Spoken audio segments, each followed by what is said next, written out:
And we're live. Hey guys, welcome to Crypto Talk Now live. Today we have Maria back again. This is Maria. I'm Larry. We're so grateful that you have decided to join us again. There is a big meeting going on, of course, with Powell has announced the interest rates raising the 75 basis points, so it wasn't a surprise to the market. Maria, how are you doing today? Hey, hello. Thanks for inviting me again. I'm great. I'm personally great. I was ready for everything, so I'm not worried at all. How are you? Doing good. Yeah, I think the market is breathing a sigh of relief. I think this is going to be like a little relief rally. But what we'll do is we'll just jump in and watch for a while and see how long Powell has emerged and he's talking now. He's already made the announcement. We'll watch the press conference that's going on now, and then we'll kind of talk about it afterwards. So I'm going to bring him up now here. Let's see. Remove, add to the stream. Let's click on it live. You're watching the Federal Reserve press conference when they made the announcement, and Powell's answering questions. Welcome to all the people that have joined us, Ironlux Trader and Selmo Fudd so far. Thank you so much. Let's play the live feed right now, and we'll get our reaction afterwards. Decline from very high levels of job creation. You can hear that, right, Maria? And earlier this year. Okay, good. To modestly slower job creation, still quite robust, as I mentioned. So you're seeing that. You're seeing some increase in initial claims for insurance, although that may actually have to do with seasonal adjustments. We're not sure that that's actually real. There's some evidence that wages, if you look at average hourly earnings, they appear to be moderating. Not so yet from the other wage measures, and we'll be getting the Employment Compensation Index measurement, I think, on Friday, I guess. And that's a very important one because it adjusts for composition. So I'd say you and also anecdotally, you hear much the sort of level of concern on the part of businesses that they simply can't find workers is probably down a little bit from what it was say, for example, late in the latter parts of last year. So there's a feeling that the labor market is moving back into balance. If you look at job openings or quits, you see them moving sideways or perhaps a little bit down. But it's only the beginning of an adjustment. But I think most also, if you look at, once you start citing these things, you can't stop. If you look at the household survey, you see much lower job creation, and household survey can be quite volatile, but there's no jobs created in the last 3 months. So that might be a signal that job creation is actually a little bit slower than we're seeing in the establishment survey. So executive summary, I would say there's some evidence that labor demand may be slowing a bit.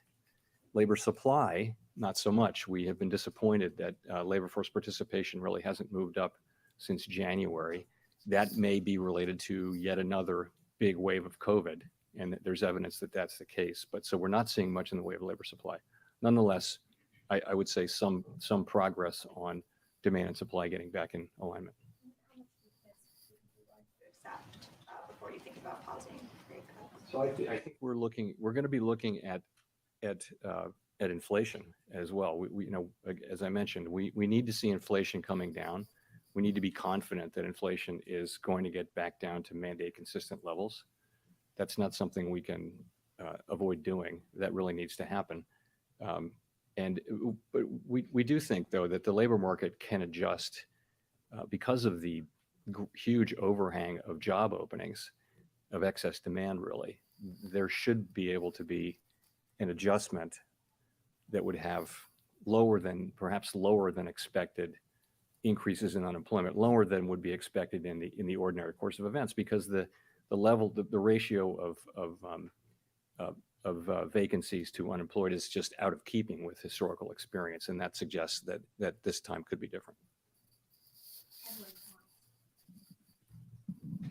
Thanks, Mr. Chairman. Edward Lawrence from Fox Business. So you said the path may be narrowed to avoiding a recession. So how close are we to a recession? And then how to forecast of possible recessions from banks and economists? How does that make a soft landing you've talked about more difficult? So as I mentioned, it doesn't seem that the U.S. economy is in recession right now. And I think you do see weakening, some slowdown, let's put it that way, in growth, and you see it across some of the categories that I mentioned, but there's also just the very strong data coming out of the labor market still. So overall, you would say that in all probability, demand is still strong, and the economy is still on track to continue to grow this year. But the slowdown in the second quarter is notable, and we're going to be watching that carefully. Sorry, what was a lot? Forecasts, how to bank forecasts of possible recessions, economies. Does that affect the soft landing? Well, we've said since the beginning, I think, that having a soft landing is what we're aiming for. Of course, that has to be our goal. It is our goal, and we'll keep trying to achieve it. I do think events. At the beginning, we said it was not going to be easy. It was going to be quite challenging to do that. It's unusual. It's an unusual event. It's not a typical event given where we are. If there is a path to it, and we think there is, it is the one I mentioned, that the labor market actually has such a large amount of surplus demand that you could see that demand coming down in a way that didn't translate into a big increase in unemployment as you would expect in the ordinary course, because frankly the imbalance is so much greater. But we don't know that. I mean, this is a case of first impression. So anyone who is really sure that it's impossible or really sure that it will happen is probably underestimating the level of uncertainty. And so I would certainly say it's an uncertain thing. Nonetheless, it's our goal to achieve it, and we'll keep trying to do that. Thank you, Mr. Chairman. Jean Young with Market News. I wanted to ask about the balance sheet reduction program. It's been working for a couple months now and in a different environment than the last time the Fed did it. What are you learning about how it's working and how markets are reacting? And is reaching the minimum level of reserves needed in the system still several years away at the current pace? So we think it's working fine. As you know, we tapered up into it, and in September we'll go to a full strength, and the markets seem to have accepted it. By all assessments, the markets should be able to absorb this, and we expect that'll be the case. So I would say the plan is broadly on track. It's a little bit slow to get going because some of these trades don't settle until for a bit of time, but it'll be picking up steam. So, and I guess your second question was getting, the process of getting back down to the new equilibrium will take a while, and that time it's hard to be precise, but the model would suggest that it could be between 2.5 years, that kind of thing. And this is a much faster pace than the last time. Balance sheet's much bigger than it was, but we looked at this carefully, and we thought that this was a sensible pace, and we have no reason to think it's not.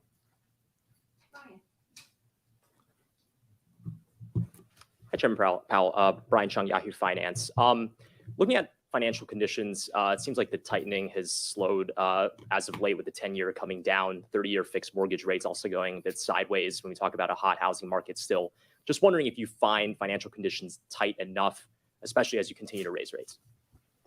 So a big piece of that is inflation expectations, break-evens coming down, which is a good thing. It's a good thing that markets do seem to have confidence in the committee's commitment to getting inflation back down to 2%. So we like to see market-based, readings of inflation expectations come down. Broader financial conditions have tightened a good bit. I mean, the way this works is we set our policy, and financial conditions react, and then financial conditions are what affects the economy. So, and we don't control that second step. We're just going to do what we think needs to be done. We're going to get our policy rate to a level where we're confident that inflation will be moving back down to 2%. Confident. So that's how we're going to take it. And of course, we'll be watching financial conditions to see that they are appropriately tight and that they're having the effect that we would hope they're having, which is to see demand moderate and inflationary pressures recede and ultimately inflation come down.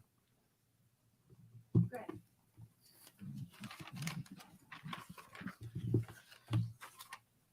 Thank you, Chair Powell. Greg Robb from MarketWatch. I wonder if you can go back a little bit in time to before there was this outbreak of inflation, when the committee put in place forward guidance on tapering asset purchases. I think it was December 2020. There's a recent speech by Fed Governor Waller talking about that. And saying that maybe that was too tight, that kind of condition, and it put you a little bit behind. Not his words, but maybe, we're kind of late to react to some of that inflation. So could you talk about that decision, and have you looked at it in hindsight at all? Thank you. So yeah, we said that we wouldn't lift off until we had basically achieved our dual mandate goals. And the reason we did it in real time was that the first look at the new framework that we'd rolled out, plenty of people were saying, oh, it's not credible, you'll never get inflation to 2%. Some of our critics now who say inflation is too high were the same ones who were saying you'll never get to 2%. Well, but anyway, that's what happened. So we thought we needed to really make a strong statement with that. It wasn't part of the framework. The December 20 guidance was not part of our overall new framework. It was just guidance that we put in place. So I would say two things. One, I don't think that is materially changed the situation, but I have to admit, I don't think I would do that again. I don't think I would do that again. Ultimately the situation evolved in a highly unexpected way for all of us. And, maybe the learning is that leave a little more flexibility than that. But did it matter in the end? If you look at, I really don't think it did. I'm not sure it would have mattered if we'd been raising rates 3 months earlier. Does anybody think that would have made a big difference? I mean, lots of central banks were raising rates 3 months earlier, and it didn't matter. I mean, this is a global phenomenon that's happening now. Admittedly, different in the United States, but anyway.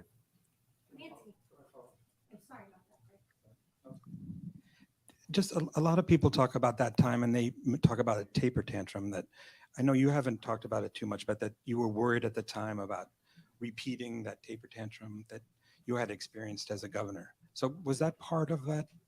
Where did that fit into all those? Thank you. So I think we learned there have been multiple taper tantrums, right? So there was the famous one in 2013. There's what happened at the December 18 meeting where markets can ignore developments around the balance sheet for years on end and then suddenly react very sharply. So we just had developed a practice of moving predictably and doing it in steps and things like that. It's just like that's how we did it. And so we did it that way this time. We were careful to take steps and communicate and all that kind of thing. We were trying to avoid a tantrum because they can be quite destructive. They can tighten financial conditions and knock the economy off kilter. And when it happens, you have to really, in both 13 and 18, really had consequences for the real economy, 2, 3, 4 months later. So we were trying to avoid that. That was part of it. Again, I don't think that's the real issue of 2020 and 21 was just trying to understand what was happening with the reopening economy. That was where the big uncertainty was. And our view was that these supply side issues would get better, that people would go back to work, that labor force participation would come back, everyone would get vaccinated, schools would open, kids would be in school, and labor force participation would jump back up. That was very broadly thought to be the case. These supply side issues would get solved reasonably quickly, and they just haven't. They still haven't. So that's really the learning, I think, is around how complicated these supply side issues can be. We haven't seen this before in a long, long time. And so that's really what accounts for the pace at which we moved. And, we did, when inflation changed direction really in October, we've moved quickly since then. I think people would agree. But before then, inflation was coming down month by month. And, we kind of thought we had the story, probably had the story right. But then I think in October, you started to see a range of data that said, no, this is a much stronger economy and much higher inflation than we've been thinking. And again, we pivoted and here we are. Nancy Marshall-Genzer with Marketplace.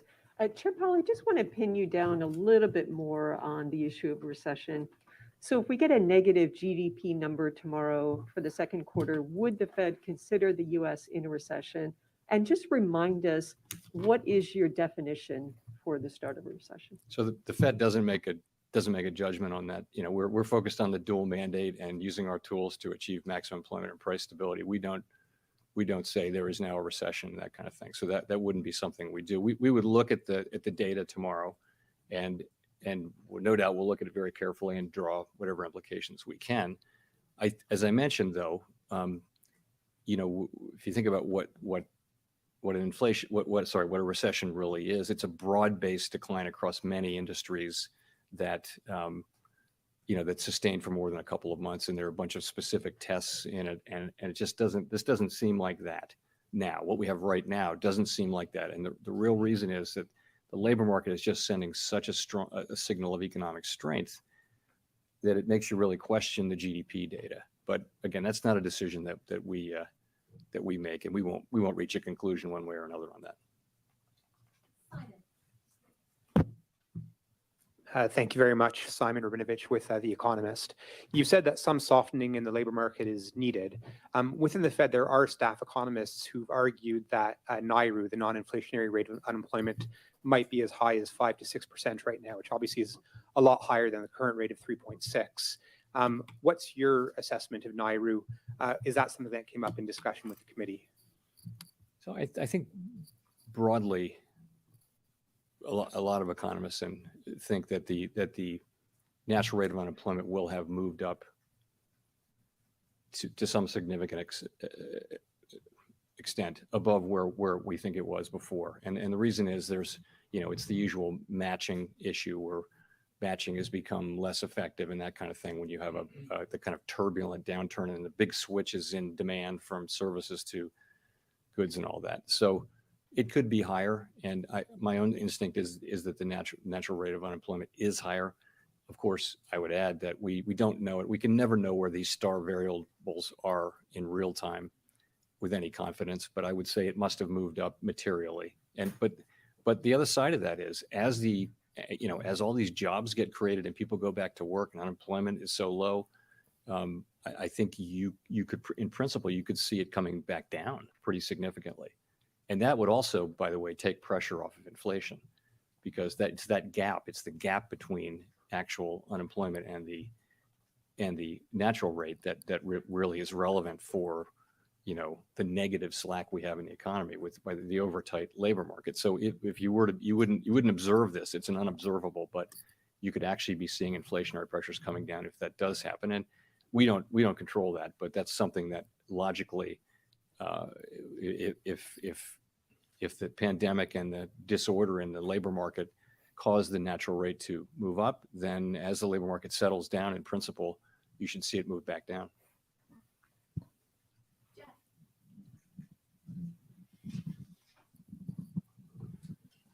Thank you, Chair Powell. Jeff Cox from CNBC.com. Just a question about, hate to keep banging the drum about recession, but most of the polls that we're seeing now from the public, people believe that we're already in a recession or heading for one. Economists, pretty much the same thing. They're being told by folks like you and in the administration that we're not in a recession, we're not heading for a recession. Frankly, coming from the same people who told them that inflation was transitory, telling them now that we're not heading for a recession. So what would you tell the public to reassure them now that you feel confident in your forecast going forward and the Fed is ready to respond to a potential downturn in the economy? No, all I've really said is I don't think it's likely that the U.S. economy is in a recession now. And I've explained why that is the case. It's because you do see a very strong labor market, and I think the public will see that as well. Going forward, what we've seen is a slowing in spending, as I mentioned. We've seen the very beginnings of perhaps a slight lessening in the tightness of the labor market, but it would only be the beginnings. So, and I mentioned that I also said that our goal is to bring inflation down and have a so-called soft landing, by which I mean a landing that doesn't require a significant increase, a really significant increase in unemployment. We're trying to achieve that. I've said on many occasions that we understand that's going to be quite challenging and that it's gotten more challenging over recent months. Thanks, Chair Powell. Kyle Campbell with American Banker. The FOMC has historically tried to avoid the kind of rapid monetary policy tightening that has happened so far this year. How concerned are you that the rate hikes that we've seen thus far might increase risks to financial stability, not just domestically, but globally? I mean, there are precedents for the FOMC moving very quickly. For example, 1994, 1980, even more so. So we've been known to do that when it's the appropriate thing to do, and this year it clearly is. I would say that given how quickly we've moved, I'm gratified that while that basically markets have been working, they've been orderly. There's been some volatility, but that's only to be expected. For a financial stability perspective, asset values are down, which in some sense lowers vulnerabilities. It's when they're really high that you would worry that they're vulnerable to a fall. Actually, many asset values have come down. I think you've got a well-capitalized banking system. I think you have households are generally in about as strong financial shape as they've been in a very long time, or perhaps ever, given what the money that's on people's balance sheets. And so you have from a financial stability standpoint, you have a pretty decent picture. Now, there are plenty of macroeconomic issues that don't rise to the level of financial stability concerns. By financial stability, we think of that as things that might undermine the working of the financial system. So big, serious things. That's not to say that people at the lower end of the income spectrum aren't suffering, because they are. They're suffering from high inflation.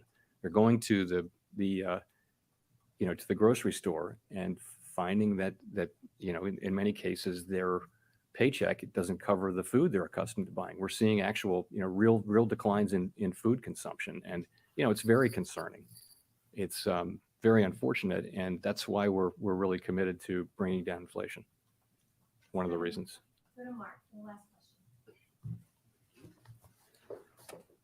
Thank you, Mr. Chairman. Mark Hamrick with Bankrate. I can remember when you held your first news conference and you vowed to be a very plain-spoken chairman, and we're thinking today about the impacts of Fed policy on individuals as well. What would you say to individuals or households who may yet lose their jobs in this tightening cycle in the fight against inflation as they try to translate what Fed policy means to them in this complicated economic landscape? Thank you. So I guess the first thing I would say to every household is that we know that inflation is too high. We understand how painful it is, particularly for people who are living paycheck to paycheck and spend most of that paycheck on necessities such as food and gas and heating their homes and clothing and things like that. We do understand that those people suffer the most. Middle class and better off people have some resources where they can absorb these things, but many people don't have those resources. So, it is our job. It is our institutional role. We are assigned uniquely and unconditionally the obligation of providing price stability to the American people. And we're going to use our tools to do that. As I mentioned, there will be in all likelihood, some softening in labor market conditions. We need growth to slow to below potential growth. We don't want to, we don't want this to be bigger than it needs to be. But ultimately, if you think about the medium and longer term, price stability is the thing that makes the whole economy work. It's what can give us a strong labor market and wages that aren't being eaten up by high inflation. If you talk to people who are making wages, relatively low wages, they're the ones who are suffering the most from inflation. So it's all the more reason why we need to move on this. Thank you very much.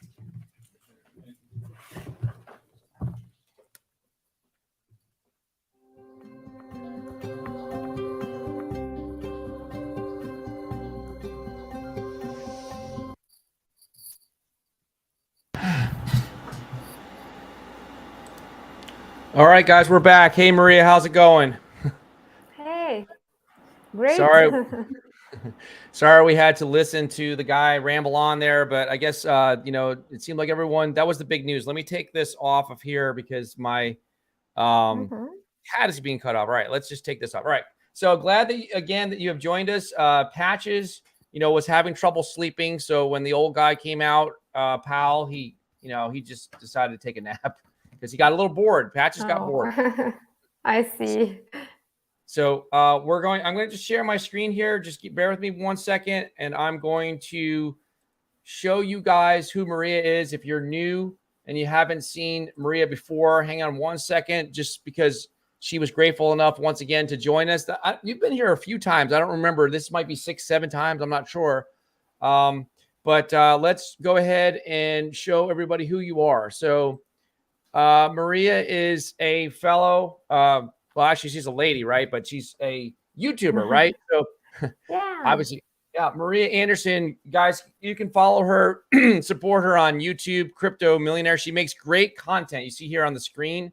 Let me just take this other banner off with the smash the like button. It's getting in the way. All right, so she makes great content. You can see here, Maria Anderson, Crypto Millionaire. And then also, you can follow her on Twitter. She is right here, right? She's big on, but you're big on Twitter. You've got a lot of followers on Twitter. Maria Anderson right here. And then let's see what else we have. Let's get rid of the Fed Reserve thing. I did have something here. Okay, so this was our thumbnail. You can see the old man coming out of the cave. So the number here, 2%. That's funny. Yeah. That's what he's doing. He's like the groundhog. He comes out and sees a shadow and raises interest rates. But the 2%, the reason why I put that in there is because that's what they want inflation to be at before the end of the year. They want it's right at 9.1%. So I don't know if we have your TikTok up here. Let's just close this out. Let me see if I've got your TikTok. Yes. One more thing, guys, please. So your short-term goal is to get to 1,000 followers. You just kind of started on TikTok, right? Yeah, just right now. Recently. Okay. All right. And there was a question in the chat. There was an interesting one from Iron Lux Trader. He was wondering, how many languages do you speak? Well, I guess I speak 5 languages. I speak English, of course, Ukrainian, Russian, a little bit Spanish, and crypto language too. Wow, that's cool. Yeah. That's like something I guess 4, so I was wrong. Yeah.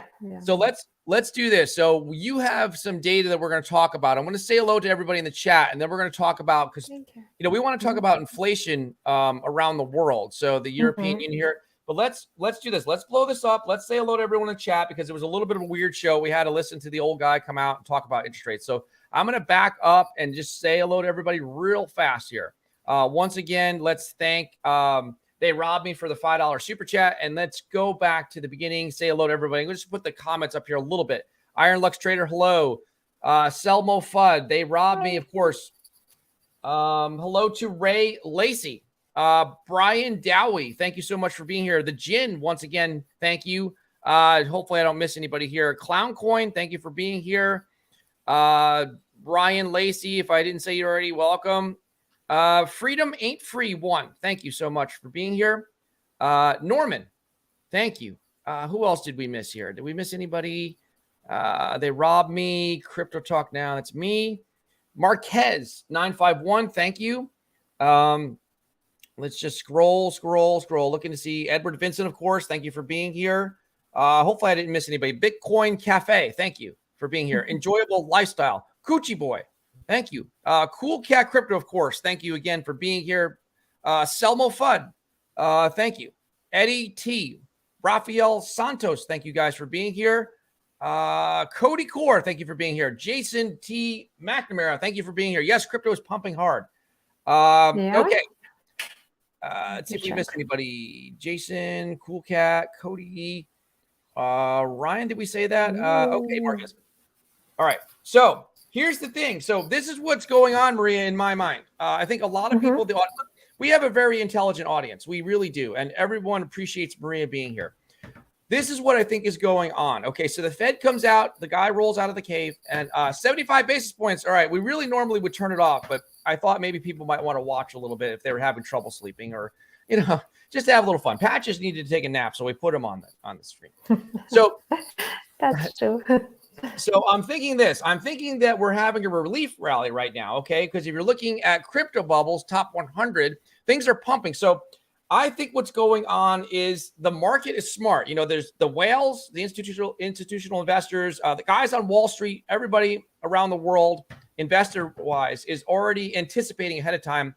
75 basis points. Now, if it went to 100, I think we would have seen a sharp correction. But we're not out of the woods. Maria, talk a little bit about, so you're living in Spain. You're going to move still to Dubai in October. What's it like? What are the prices like just for general stuff like food, gas? What's it like to live in Spain? Goods and services, clothing. I know you buy a lot of clothing and stuff like that. Is the prices, is it really through the roof there? What's it like to live in Spain, the cost of living like?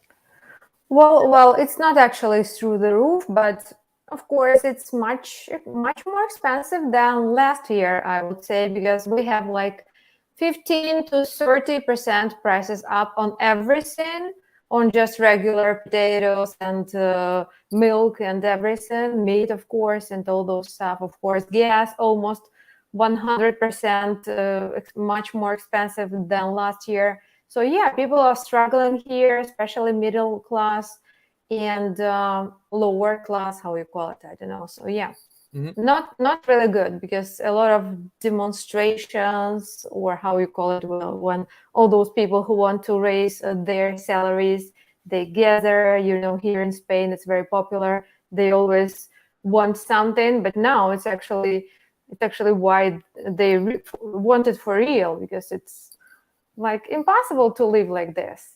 So yeah.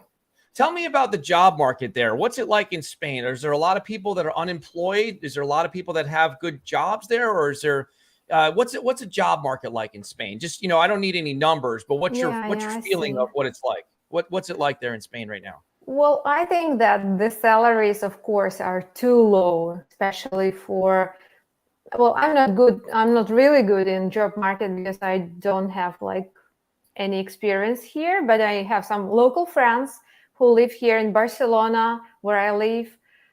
So like the middle salary here is just 1,500 euros per month. And this is very low because, for example, it's very low for Spain, because if you want to rent an apartment here in Barcelona, you would have to give like 700, 800, 900 per month, So so the rents are still high and the wages are low. So when you go to Dubai, it's going to be like totally different. You're going to be there eating food with gold in it, basically. You're going to put gold flakes on your ice cream or something. You're going to eat that. I'm going to make a lot of vlogs and a lot of live content there in Dubai, because here in Europe, there is not much to show. Well, I can show the architecture, but I'm not sure that somebody is still interested in that. Dubai is the city of future. It is. Literally, It's amazing. And they're actually very crypto friendly, because here in Europe, well, it's a little sad with crypto. Thank you. So look, we're going to talk a little bit more with Maria. If you guys are enjoying the stream, talking with Maria, listening to Maria, and watching Patches almost take a nap. I think he's waking up a little bit because he's hearing Maria's voice, and it's a lot better than hearing Pal talking. But if you guys are enjoying the stream, if you would just do us a favor for Maria, hit the like button. We'd appreciate that, so she continues to come back and talk with us, hopefully once a week. But her schedule has been busy. Last week you were traveling. So look, so you sent me this link to talk about. What can you tell me? Do you want to talk about anything on here as far as so this is the Harmonized Index of Consumer Prices, HICP, because it's important, because a lot of times we just talk about the US, but we're getting a global perspective, a European perspective from you. Inflation rate of the European Union in June 2022 by country. All right, so Estonia, Lithuania, Latvia, Chechnya, Bulgaria, Poland, Romania, Slovakia, Hungary. I'm saying these wrong. Croatia. My pronunciation is not the best. Okay. Better than mine. So, all right. So this is really, really high. Like, we think that 9.1% is high in the US, but these countries, every single one of them is, just higher than the US. So yeah, can you imagine? And people's salaries are still the same and even lower than it was like 3 years ago, because of the pandemic, because salaries were, they made it lower.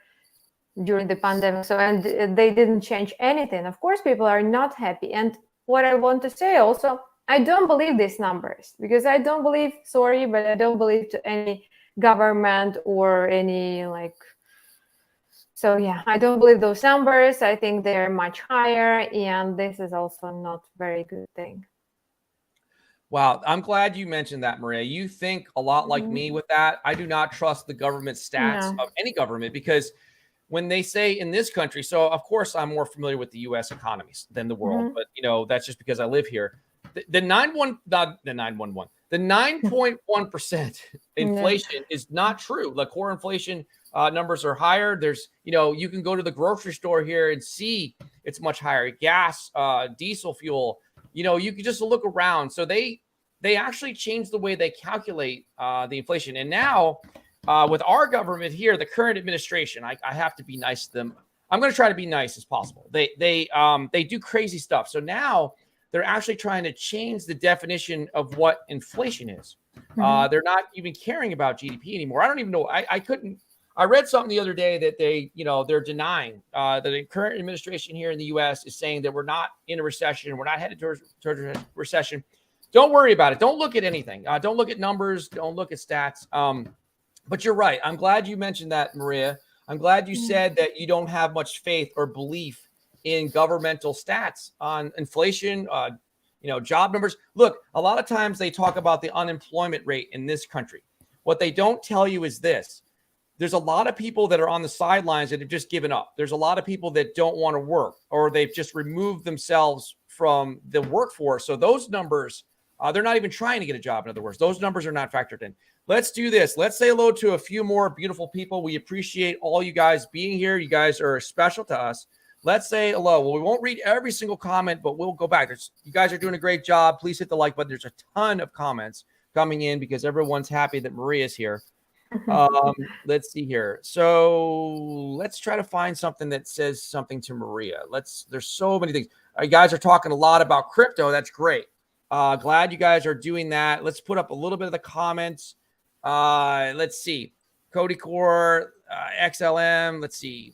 I'll put them up. I'm looking for something that is speaking to Maria here. A comment. You don't have to. Someone's saying something. I thought someone. Okay, here it is. Here. They're starting to say hello here. Ryan Lacey says, yay, Maria. Hey, Ryan. Hey, Tim. Tim says, Maria. Tim Shea, thank you. And we'll just put all the rest of the comments up there.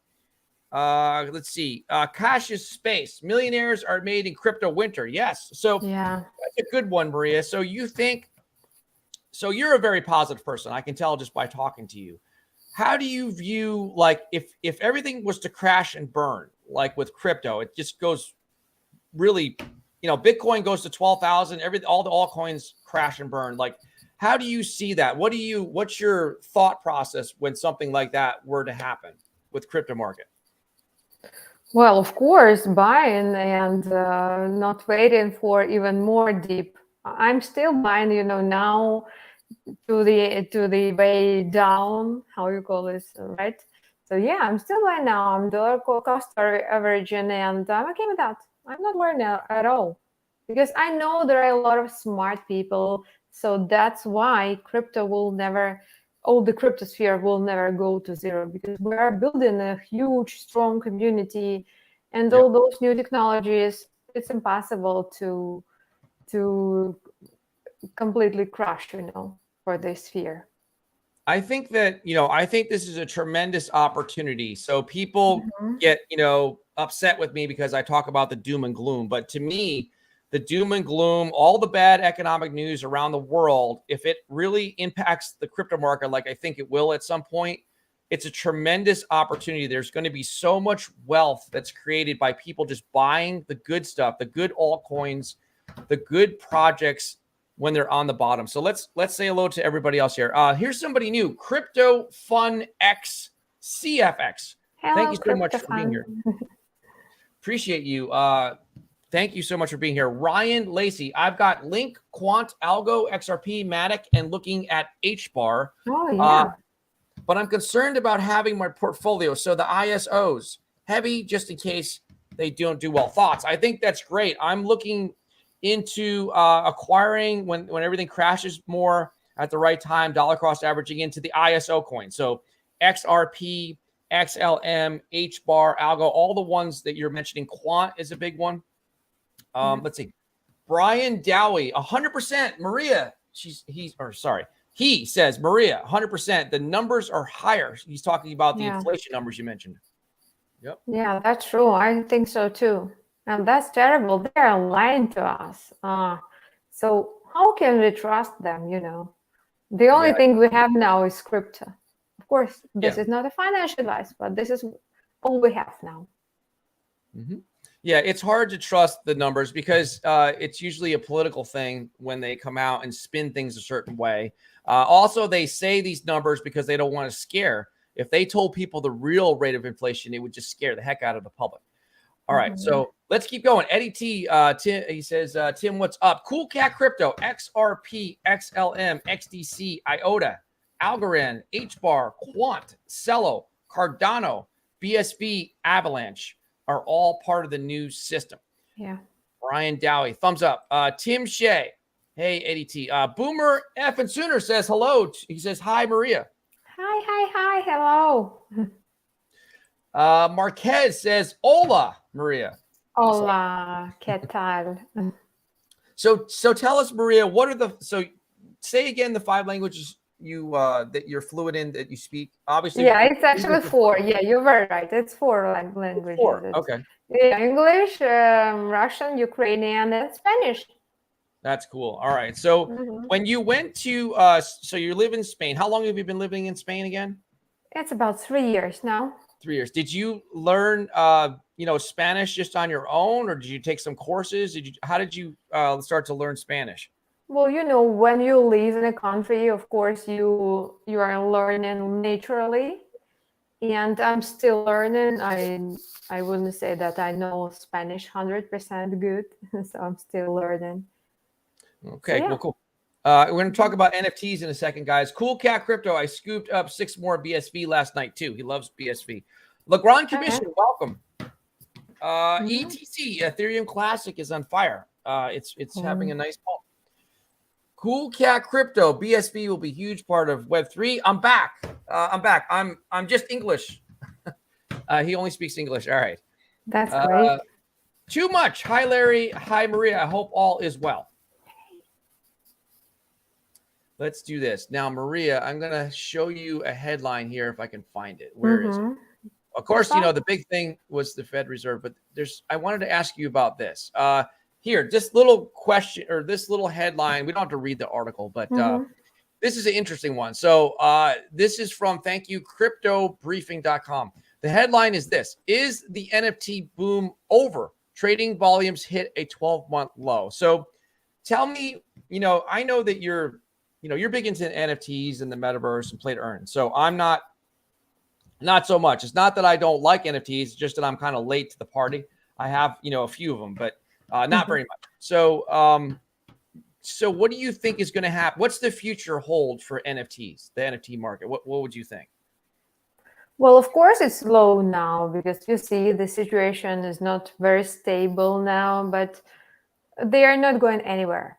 This is a part of the future of Web3 and Metaverse and all those stuff. You can't imagine all those stuff without NFTs. So all those play to earn games and anything, you can't imagine it without NFTs. So they're not going anywhere, I think. Yeah, I agree. I think you're going to see the NFTs get stronger. So right now, this is my observer from sort of being this is my observation from being outside the NFT marketplace. I'm looking at it like we're going through an evolution. So right now we're in early stages of stage 1, which mostly NFTs to me are kind of like artwork.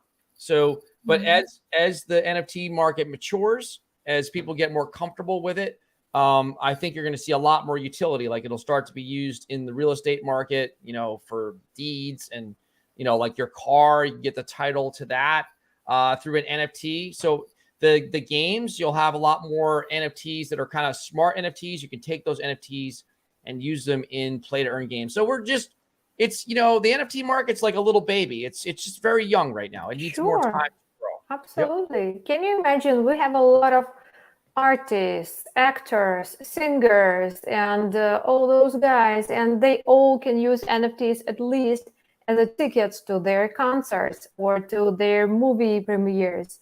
Anything. It's like the possibilities, or how you call it, for NFTs are endless. So Yeah, I mean, it is. I mean, just imagine a non-famous band, you know, a band just starting out, and they're looking to raise money to start, you know, going on the road. And so they issue an NFT collection, and you can actually buy that.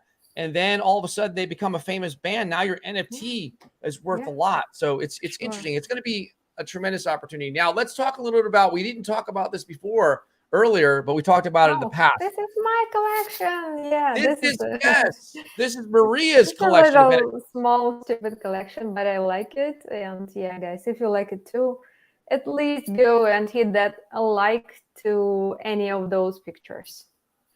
So this is Maria's collection. They're called Cool Crypto Ducks. She made them herself, and they're available on OpenSea, right? And she gave one away last time we were here, so that was really, really cool. But yeah, guys, just imagine when Maria has like 100,000, 500,000 subscribers, she goes to Dubai and becomes a huge influencer. These things are going to be worth something. So just think about that. That's really cool. Yep. So, all right.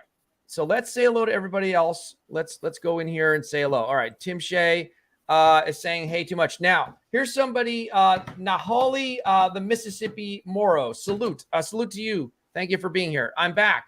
Yes, NFTs are done. Oh, he thinks that the NFTs, well, a lot of them, I think a lot of them would be maybe not, you know, not in the limelight anymore. I think they're not done. I think they're going through an evolutionary process where they're going to get more utility.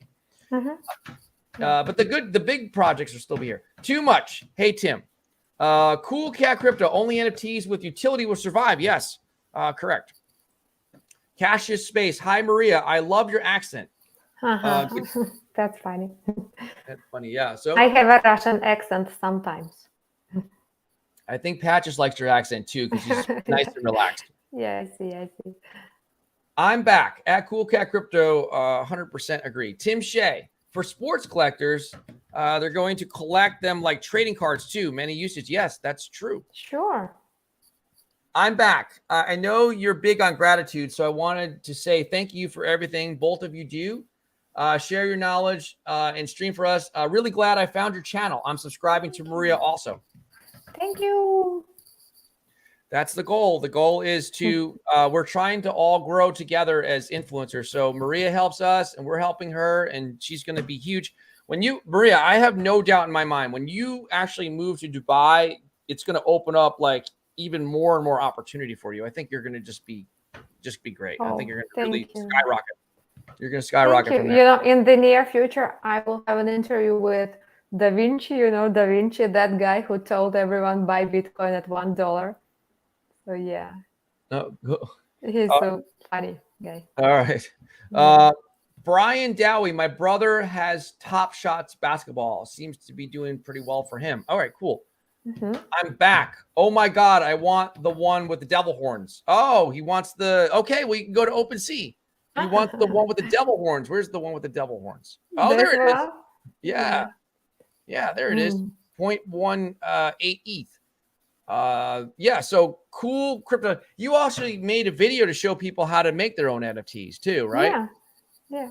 So that was cool. And I do some tutorials. I do some unboxing videos. I do some reviews, a lot of interviews. I love interviewing people. So yeah, you guys check it out my channel, please. And if you like it, please subscribe because I need your help to grow my community. Yeah. Please support Maria because she comes here to spend time with you guys. And we really appreciate that. Excuse me. So this is your, actually, we'll click on here. This is your official link. So she has a link tree too. You can go on to her YouTube and you really have this built out nicely. You have all this stuff here. Yeah, I have different crypto hardware wallets with huge discount. By the way, this Decent crypto hardware wallet. So yeah, it has huge discount. Also, if you wanna, check out my NFT collection, is there. The last link. I have to figure out a way to make my link tree better because you did a great job. I like how you have all the logos here and everything. That's really cool. So I can help you. No worries. This is awesome. All right. So what I'll do is I forgot to do it for the stream, but afterwards, guys, I will grab this link tree and I will put this link in the description of the video so you guys can follow and subscribe to Maria on all these different things. She even has some bonuses when you sign up for like crypto.com. She's got the storage wallets in here, cold wallets, everything. So really cool stuff. Thank you. All right. A couple more minutes here. We'll just go through this. Coochie Boy, will NFTs be considered a security since they are sold to raise capital? That's a really good question. I don't think so. I think maybe NFTs are going to be a little bit safer. Right now, they're viewed, I think, more like digital artwork. And I think that they'll be able to navigate the security waters. I mean, I don't know. The SEC is going after, 9 different cryptos besides XRP and everything else. So we'll have to see. Hopefully not. I think it'll be okay. Yeah. Tim Shea says, I watch Da Vinci sometimes. Cool. Okay.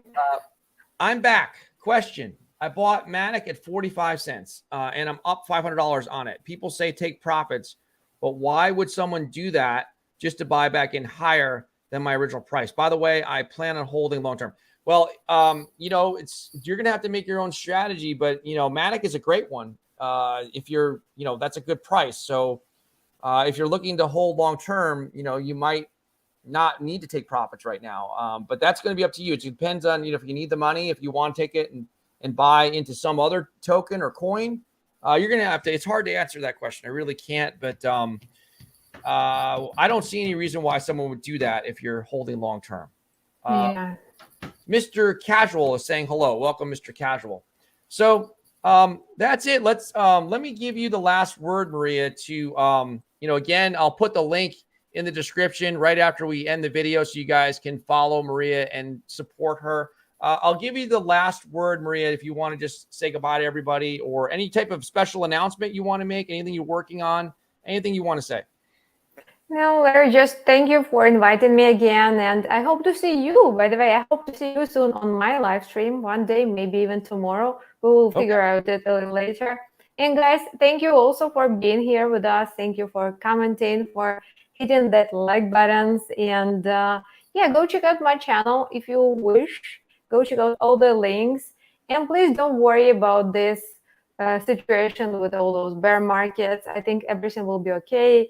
Crypto is the only thing what we can trust. I think so. So we are smart. We are still very, very early. And don't worry about anything. Just dollar cost averaging. And that's it. Great. Yeah, that would be great. Yeah, I'd love to come on your channel whenever it works for the schedule. And maybe it'll be tomorrow. It'll be awesome. Yeah. I'd love to do that. And thank you so much again for being here. We hope that you come back again when you can, hopefully next week. And we just want everyone to be safe out there and make sure you're being good to yourself, your family, and your friends. And thank you so much for watching. Thank Take you, care. guys.